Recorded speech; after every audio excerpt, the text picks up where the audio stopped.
Arvon puheenjohtaja, valtuutetut, viranhaltijat, yleisö. Hyvinkäällä kuulee monia hyviä uutisia. Syntyvyys on nyt 3. vuotta nousussa ja neuvolasta kerrotaan terveisiä, että kasvutrendi jatkuu yhä. Päiväkodit on niin täynnä pikkulapsia, ettei yli vuoden jonotuksella pääse lähellekään oman asuinalueensa päiväkotia.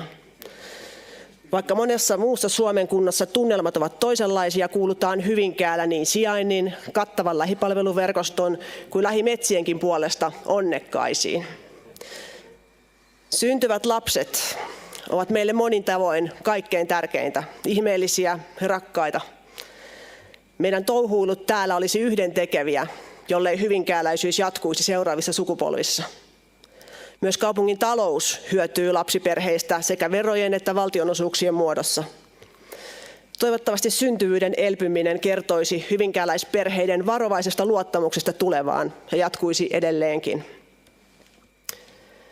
Hyvinkään kaupungin mahdollisuudet tukea syntyvyyttä sijoittuvat lähipäiväkotien ja koulujen kohdalle. Meistä tässä salissa kovin moni ei ole joka aamu päiväkodin eteisessä näkemässä, miten sankarivanhemmat onnistuivat jälleen tuomaan pesuensa päiväkotiin aamuvarhain, jolloin työpäivä ja matka sinne ovat vasta edessäpäin. Uskallus toiseen tai ensimmäisenkään lapseen voi hiipua, jos näkee mahdottomia tilanteita lasten ja työssäkäynnin yhdistämisyrittämisissä.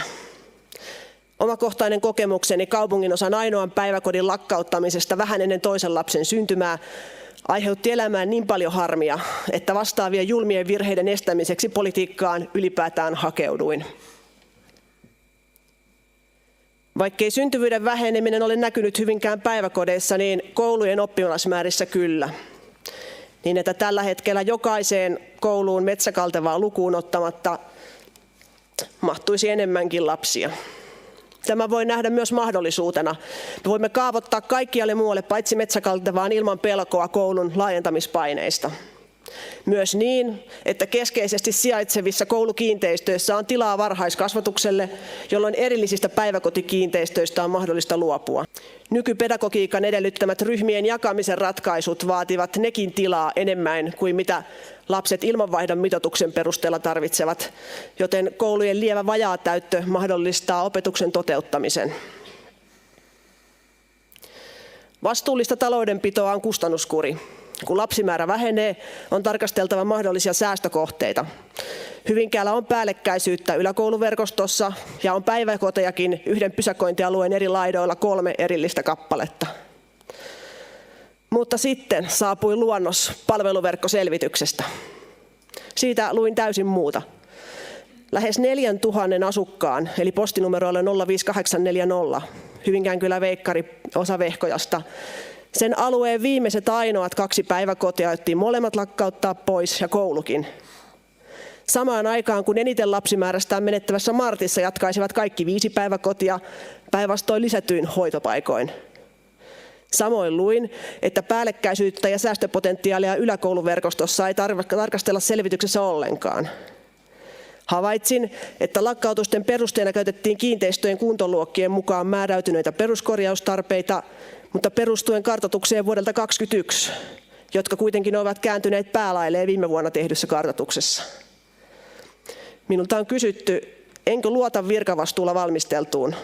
Vastaan, että tässä selvityksessä näen vanhentuneita tietoja ja liian kapean tarkastelusiivun, jotka uhkaavat johtaa kaupungin kokonaisuuden kannalta vahingollisiin ratkaisuihin. Koulu- ja päiväkotimatkojen suhteen olen kyllä saanut kuulla teiltä omista ja lasten ja sankaritarinoista, mutta fakta on, ettei rattaita pysty työntämään ennen ja jälkeen jokaisen työpäivänä kaikissa säätiloissa kilometritolkulla. Samoin pienten koululaisten turvallisten kävelykelpoisten matkojen tulisi olla ensisijainen tavoitteemme. Järjetöntä olisi laittaa esimerkiksi Veikkarin perheasuntoalueen pikkulapset kävelemään yli 2 kilometriä muun muassa sairaalan kaikkien ajoliittymien yli Vehkojan liikenneympyrässä, kun heidän perheensä ovat hankkineet asunnon alueelta, josta kuljetaan valaistua metsäpolkua yhtään tietä ylittämättä Hyvinkäänkylän kouluun.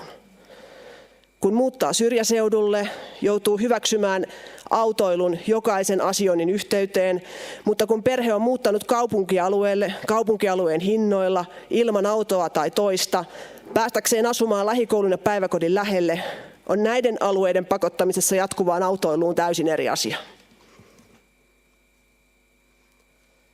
Hyvinkää ei ole Syrjä-Suomea. Täällä ei tarvitse tehdä epätoivoisia ratkaisuja. Hyvinkäällä on päinvastoin investoitu voimakkaasti ja tähdätään kasvuun. Meidän ei pidä säästöpaniikin sokeuttamina sulkea kokonaisia kaupunginosia. Vaikeissakin tilanteissa ja varsinkin niissä on pidettävä pää kylmänä, kyettävä näkemään syy-seuraussuhteet ja vähemmän vahingolliset tavat säästää. Sulkemalla kaupunginosia lapsiperheiltä luovutamme kasvusta. Ja joka viisastelee, että eihän päiväkodin ja koulun lakkauttaminen estä perheitä muuttamasta silti kyseisiin kaupunginosiin, ei kyllä ymmärrä ollenkaan, millaista elämää meillä lapsiperheillä on. Onnellista ja ihanaa, mutta melkoista arjen vaatimuksista selviytymistä myöskin. Vasta sitten, kun kaikki sivistystoimen päällekkyydet on ensin kammattu auki, vaihtoehdot selvitetty, ja jos edelleenkään ei mitään muuta ratkaisua keksitä, sitten on aika ruveta sammuttelemaan kaupunginosien valoja ja luovuttaa. Ja jollei kyse olisi nyt alueen perheiden syyllistämisestä, niin tuntuisi jo huvittavalta, mitä kaikkea Hyvinkään kylän koulun 30-luvulla havitellun lakkauttamisen estämisellä maalaillaan aiheutettavan. Mainittuja on tänäänkin jo luokkakoot ja valinnaisaineet, kielivalinnat, avustajat, uintikuljetukset, jakotunnit ja mitä vielä. Huomautan nyt tähän, että yhden terveen koulun purkamisella saataisiin joitain säästöjä, kuitenkin vasta pitkällä 30-luvulla, eikä silloinkaan henkilöstökulujen osalta yhtään, sillä opetettavia lapsia ei voi samalla lakkauttaa. Joten kuulutan malttia näihin hekumointeihin. Ja tälle ilmiölle on ihan nimikin. Se on enemmistöväkivalta tai viidakon laki. Eli jos viedään 10% kokonaan päiväkodit ja koulu, niin enemmistön arkeen ei aiheutuisi mitään, vaikka siellä lapsimäärä vähenee ihan samalla tavalla, jopa enemmänkin. Ja erikoinen ilmiö on myös tämä purkuhimokkaiden ryhmittymä. Eli heille ei kelpaa mikään muu säästövaihtoehto, eivätkä mitkään muut seinistä luopumiset. Ainoa halu on päästä purkamaan Hyvinkään kylän koulu. Silti vaikka rakennus on sisäilmaltaan terve ja sen oppilasryhmissä on henkilöstökustannustehokkain maksimitäyttö. Vaikka Hyvinkään kylän ja Veikkarin alueella ovat kaikki muut toimijat sijoittuneet, on kauppoja, ravintoloita, terveydenhuollon ympärivuorokautinen päivystys, synnytyssairaala, toisen asteen oppilaitos, kaukoliikenteen 2 paikallisliikenteen linjat ja 20 hehtaaria täydennysrakennettavaa kaupungin maalta, niin siltikään kaikki eivät näe siellä aiheelliseksi säilyttää lainkaan päiväkoteja tai kouluja. Moniulotteisia ilmiöitä ei ratkaista yhdellä puskutraktorilla. Paljon negatiivista sillä voidaan saada aikaan. Sivistystoimen säästämissä tulisi katse kohdistaa päällekkäisyyksiin eli yläkouluihin. Kasvattamalla niiden koko vähintään 6-sarjaisiksi saavutettaisiin huomattavia säästöjä. Myöskään yläkoulun erikoistiloja ei olisi tarpeen ylläpitää peruskorjata näin monessa koulukiinteistössä. Tällä hetkellä kaupunkialueen heikkokuntoisimmat koulut ovat molemmat yläkouluja, Pohjoispuisto ja Vehkoja. Niiden kuntoluokka oli romahtanut 4 vuodessa yli 70% alle 60%, jatkuvista remonteista huolimatta. Ne ovat heikoimpia kuin tähän saakka peruskorjaukseltaan kiireellisimmiksi arvioitujen, itse asiassa kuntoluokkaansa kohentaneiden Hakalan ja Hyvinkään kylän. 2 yläkoulun peruskorjaus tulee kustantamaan lähivuosina yhteensä yli 40 miljoonaa euroa ja sisäilmaongelmien vuoksi tärkeää saattaa kuntoon. Nyt pitäisikin puhua yläkouluista.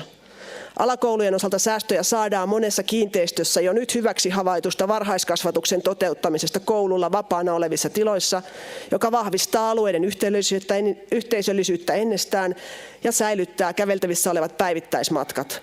Hakalan talossa oleva kaupungin suuri tyhjä koulukapasiteetti onkin ajateltu näin hyödynnettävän. Älkäämme nyt tyrikö. Hyvinkään jatkakoon kasvuaan. Luovutetaan tontit jatkossa alueelta, joiden koulussa on tilaa. Annetaan perheille signaali, että toisin kuin kuihtuvissa kunnissa, Hyvinkäällä on osaamista järjestellä palvelut säästötilanteissakin. Elinvoimaisten kylien lisäksi meille kaupunkialueelle muuttaessaan löytää edelleen kohtuuhintaisen perheasunnon kävelymatkan päässä päiväkodista ja alakoulusta, hyvien julkisten autolihtyksen ääreltä, silti muutaman askeleen päässä metsästä. Parempaa paikkaa syntyä en osaa kuvitellakaan.